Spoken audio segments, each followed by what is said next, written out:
Okay, are we ready for this? Where do we start? All right. Hi, I'm Kelly. Welcome to The Ones to Know. And today I'm here with Crystal Washington. Hey. Yay! Finally. I know. Oh, it's been a journey. A good one. A good one. How long has it been? Year and a half? 2 years. 2 years. 2 years. Yeah. We had been talking for 2 years. 2 and we're like, years. I love you. I love you too. I want to make a change. Nope. Not yet. Yeah. So, it takes time. It takes time. It does. And in that time, you had a baby. Yeah. You did your book. Yeah. I renovated homes from the studs Oh, up. that's right. Yeah. You did that project.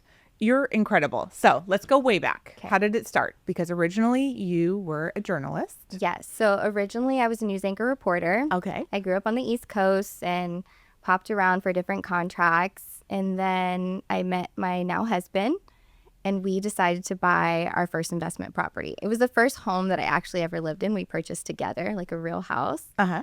And it was a triplex. We lived in the front, rented the 2 back, and I was like, I think I like this real estate thing. Okay. And then the rest is history. I jumped ship. You did. So what type of news did you do? So I was actually an investigative reporter, Okay. so I can dig into anything. Which, Yeah. She loves research. Oh, yeah. So give me a second. I'm that friend. Wait, what's his birthday? Got it. Perfect. Yeah, and then I also was an anchor, so, Okay. but majority was crime beat. Really? Mm-hmm. And so how was that? Were you like first on the scene? You'd Yeah. see like the gory stuff? No. And you liked that? I mean, so I should probably go back. My dad was a New York City detective. Okay. So you grew up with this. I think I had like the beat for helping people and putting clues and facts together, which actually really translates to real estate. Really? Because the same way you hunt for a story, you have to hunt for a deal. True. Hunt for information. Okay. I You like have that. to know what's happening economically in the market. Yep. So looking back, it does translate a lot. But yeah, I think the best part about real estate versus journalism is I met people on their worst day every day, and now I get to help them with their best day. Oh, I love that. That's true. So what type of research would you do for that you would do for real estate? So do you know like the history of the house, or is it more of the client, whether you want to work with them? Well, actually, the client, because Okay. a lot of what we do is really this psychology of understanding the need of a client. True. What do they really need? Yep. Who's the decision maker? Mm-hmm. How should I give them information? True. Is this somebody that wants a lot of data? Do they just want what they need to sign at the moment? Yes. And I think that creates... And the common folk, we just ask, how do you prefer communication? But how do you do a deep dive? It really just depends on the client. Yeah. For the business owners, I deep dive in like their work history and see what kind of person they are. Yeah. Especially Huge from difference. Engineer, Consultant. doctor. Yeah. tattoo artists, Oh, yeah. True. you know. Yeah. So it just depends. Okay. But I do like to start with, they always say start with the money, right? So start with the facts. Yeah. Where are they at in budget? Where's the home? What do they need? Do wants match budget? Because we know Austin is very budget specific on location. Yeah.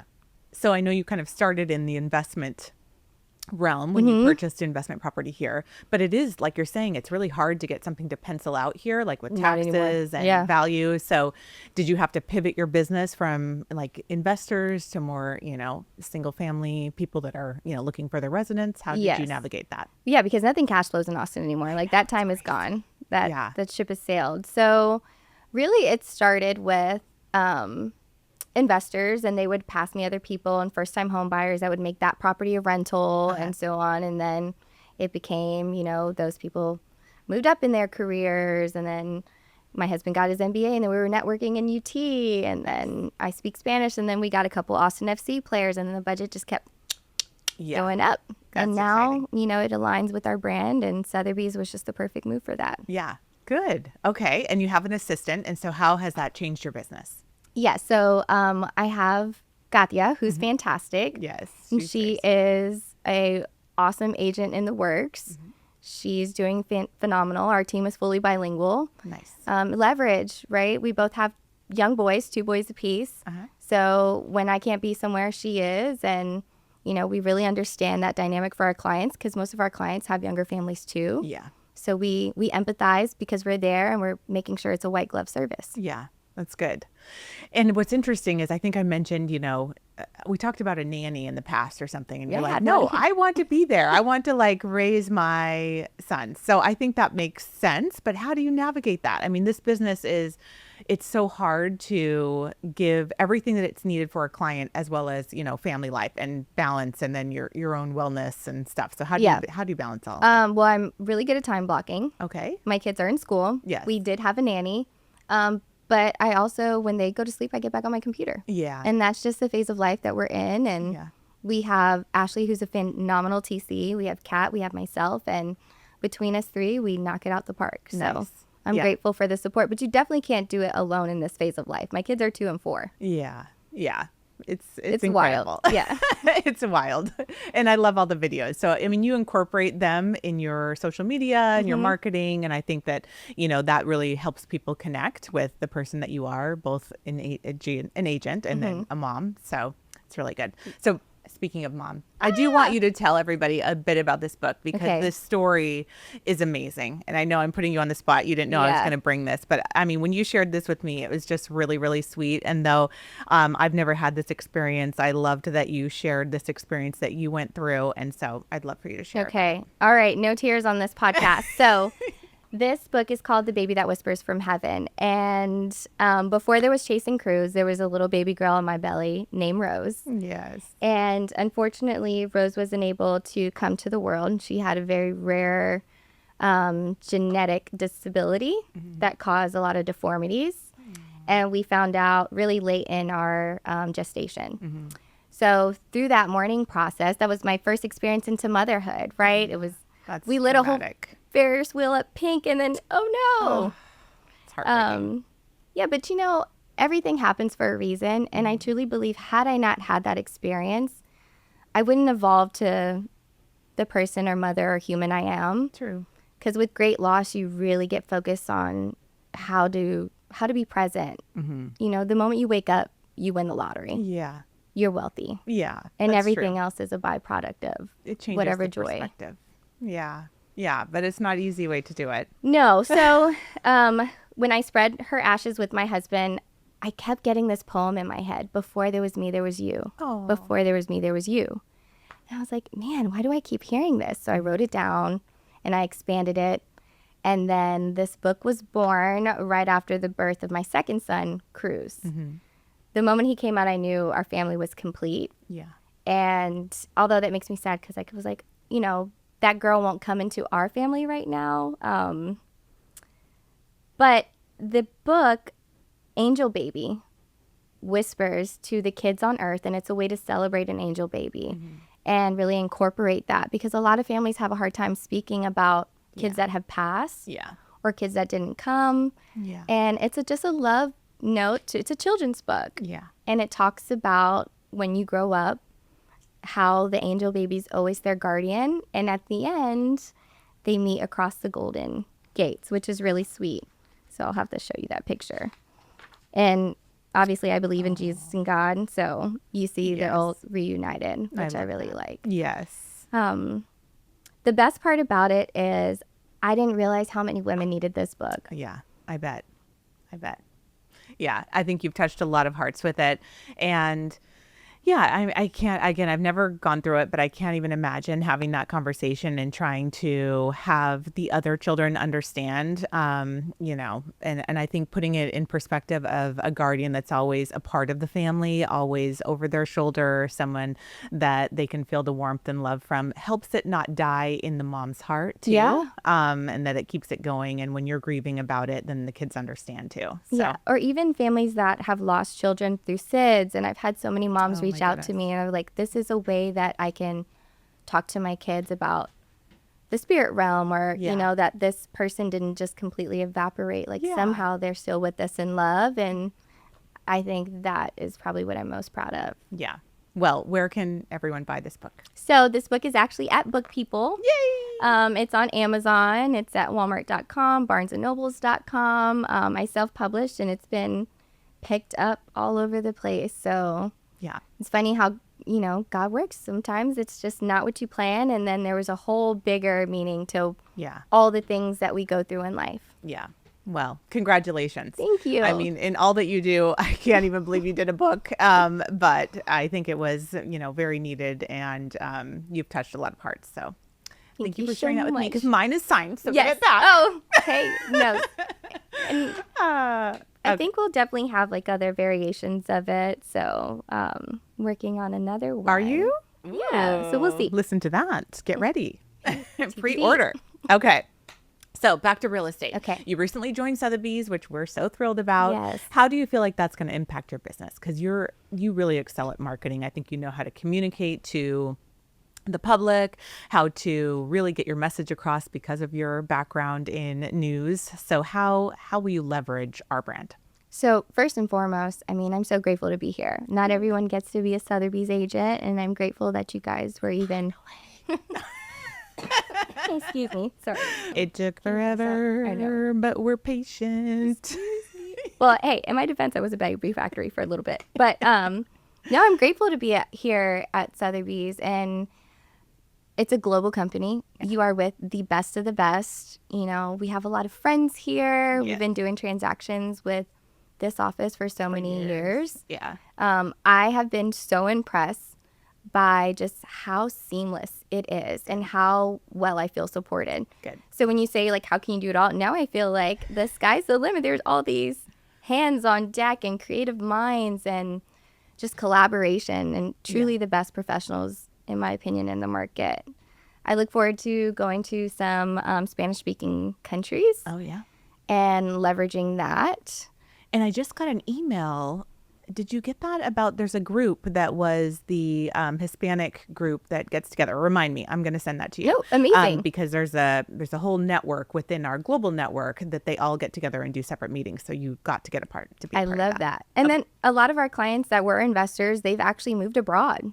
Really? And how wonderful to be able to send referrals to different countries. Like Absolutely. I have a good friend that lives in Portugal. I have a friend that's moving to Spain. Yeah. So that, I think, is the power of the global market and network. Yeah, it is. And then you're coming to G&E because Yes. the global networking event is one really good way to connect with the referral base. Can't wait for that in October. Yeah. And I mean, you've already leaned into this like referral program thing with your previous brokerage. How did you start that? How did you build those relationships?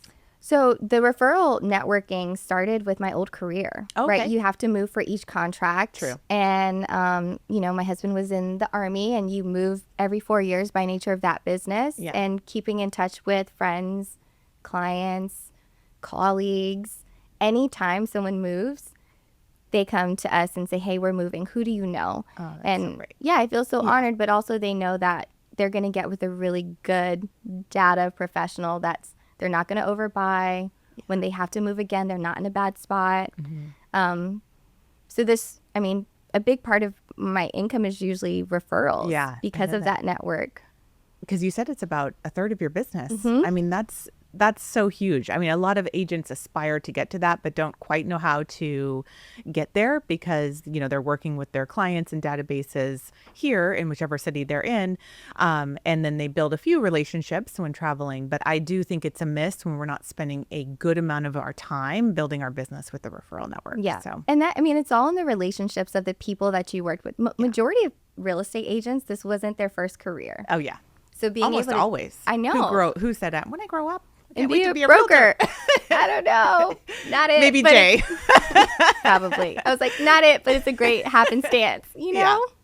But yeah, that is truly, it's just relationships and keeping in touch. Yeah. There's some things that we do that's kind of cheesy, but we send a little Christmas video every year and talk about our investments. We started talking about, the renovations we were doing, and we did a mailer where we piecemealed like what it looked like, the evolution of that. And Oh, I think people appreciate that. I think people like Yeah. to see that. Who doesn't want to see a before and after of any sign? Fashion, hair, houses. I know. I need the before and after of this gray hair situation I have going on. Well, I've been rained on all day, so I think we're fine. Your hair looks good. But yes, okay, so we're talking about some fun stuff here because you're very fashionable. Oh, and good, in the thanks. newsroom, I'm sure when you were out on location and especially in a crime scene, I don't know what you were wearing. Oh, God. But, Heels, feet hurting, cocktail dress. It's usually like they throw you in the wilderness. Like, They do? Hey, who's up next? Go ahead, go. Right before you're trying to walk out, like, oh, no. And you would just go like that. You have to. And are you in a van? Is it like the movies? Oh my God. It is not as, first of all, it's not as sexy as people think it is. Okay. And at that point, when I was a journalist, it was really changing to MMJs, multimedia journalists. Oh, okay. They were getting rid of photographers and trying to make you carry your own camera. And I was telling my husband, I was like, we have to do something else. Carry your own camera. You're so tiny. We would set it up and then they would do it. Sometimes you do a live shot if the videographer was somewhere else. So just, it was a wild, wild west. Oh, no. Mm-hmm. And then you would have to take it off the stand and run down the street if the... Oh, no. Okay. No. Okay. And just be like, this is just live shots. Like, we're live, film a couple of things, and that's it. Yeah. Okay. Yeah. What was the craziest shoot you had? Oh, my gosh. There's been some crazy stories. When I was in Hawaii, I remember I went undercover because I was a producer over there in Hawaii News Now. And we went into what they call mama-san place. Like, it was a brothel that a said congressman had been sent to frequent. And there was like this very large bill that was there.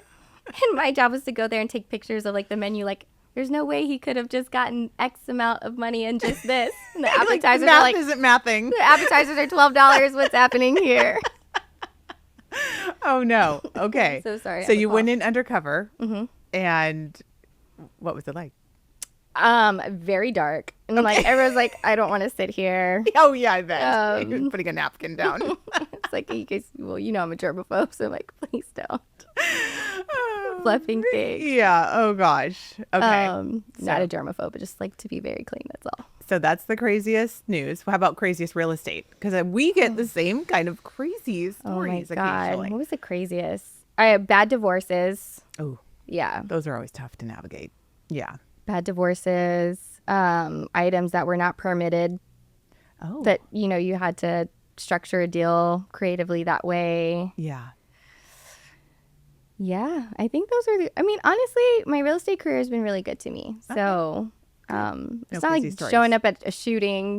This is pretty lower stress. True. I guess the bar was... The bar was, yeah. Very different. Very emotionally regulated in this phase of life. Yeah.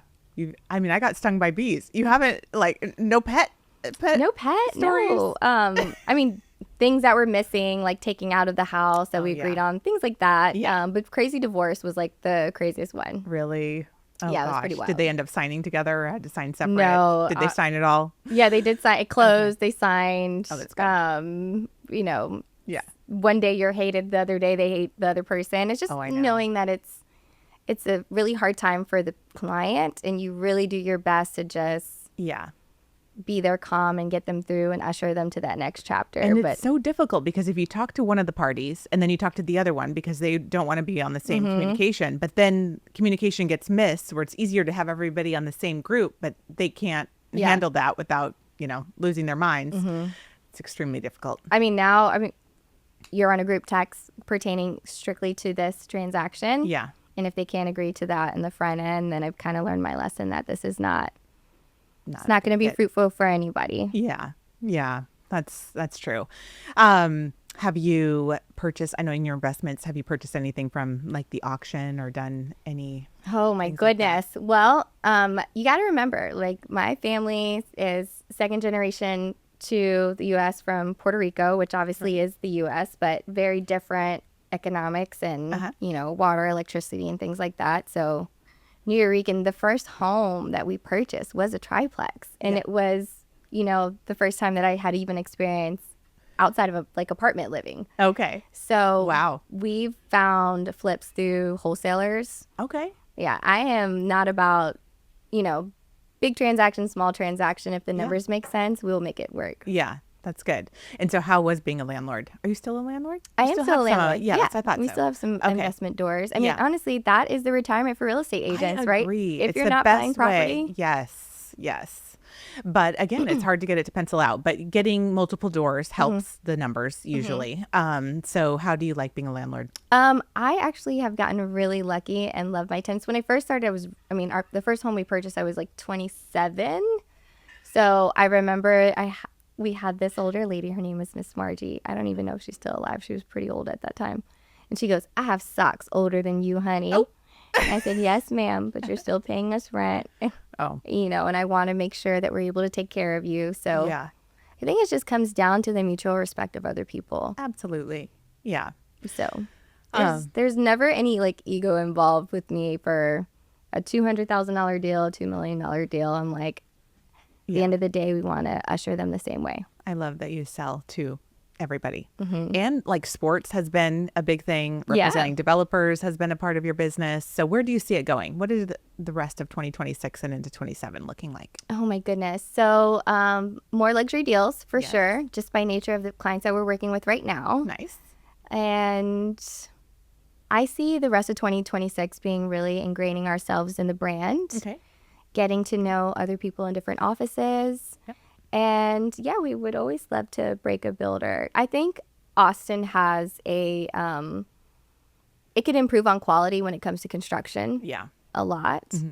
And there is huge opportunity for a new wave of design to come in that's not so structured, that has a little bit of maybe Latin American flair that we see that's slowly making its way in. Yeah. So let's put that out there. If you are interested in building, give me a call. Yes. Call Crystal. Good. Well, we're so excited that you're here. And I will be supporting you in any and all the ways that you need to. I'm so glad that you are with the brand, with us, and you're going to just really grow your business so much. So thank you for being here today. No, thank you for having me on this rainy we'll do day. this again. I know. So yay. Give me a hug. Yay.